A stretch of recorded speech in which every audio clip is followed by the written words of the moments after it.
Using his secret crab feed, the man helped his cousin raise every crab in the pond to over half a pound. He thought his cousin, who made $3 million this year, would give him a decent cut. He never expected the guy to step out of the car and say this. "This year's numbers are in. I already sent your bonus over." I stared at the 50,000 yen on my phone and said nothing. In my head, I was already doing the math. For more than 3 years, I had basically lived in that shed. I knew this year's premium crab harvest was huge. After rent and feed, the net profit was close to 3 million, and he only sent me 50,000. Yuanzi, we did pretty well this year. Made close to 3 million. Take this 50,000, go back to town, and buy yourself a little car. Feeding crabs in my pond? Hell, even a dog could do that.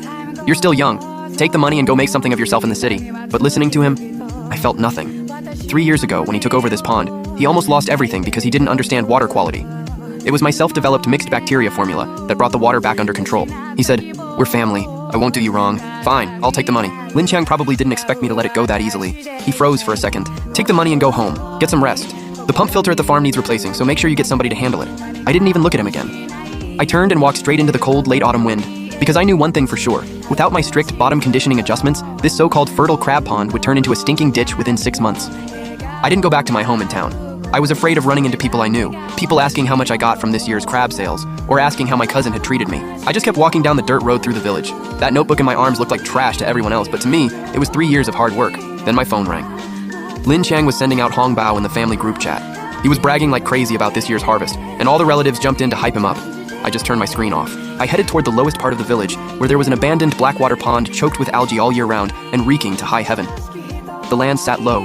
Stagnant water collected there year after year, and even the village dogs wouldn't go near it. I stood on the overgrown bank, staring at that dark green, nearly black pool of dead water. To everybody else, it was nothing but a dump. But I crouched down, pinched up a little mud from the bottom, and brought it to my nose. In that moment, an idea pushed up in my mind like a sprouting seed, and I couldn't hold it back anymore. Didn't he say feeding crabs was so easy even a dog could do it? Fine. Then I'd show him what real skill actually looks like. I turned around and went straight to the village office. "Hello, is Secretary Wang here?" "Yeah, he's here." "Xiaolin, why aren't you over at Chengzi's crab pond? What are you doing here?" I wanted to ask, is that blackwater pond downstream available for lease? That place is a dead pond. The water stinks. What would you even lease it for? Nobody would take it even if we paid them. But if you're serious, 1,000 yuan a year is enough. Just understand this first.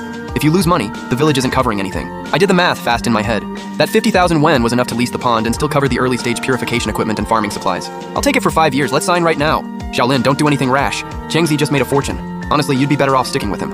Bring me the contract. The second I signed and pressed my fingerprint on it, I ran excitedly to the pond. The abandoned blackwater pond was huge. Thick green algae coated the surface like a layer of paint, and the smell was brutal. As soon as people in the village heard I'd leased the place, they all came over to laugh at me. Did Yuanzi snap or something? What do you think he's gonna raise in a dump like this? Xiangzi gave him a 50,000 yuan bonus, and instead of saving it to get married, he dumped every bit of it into this nasty pit. What a loser, hahaha. Lin Chang even drove his G-Wagon over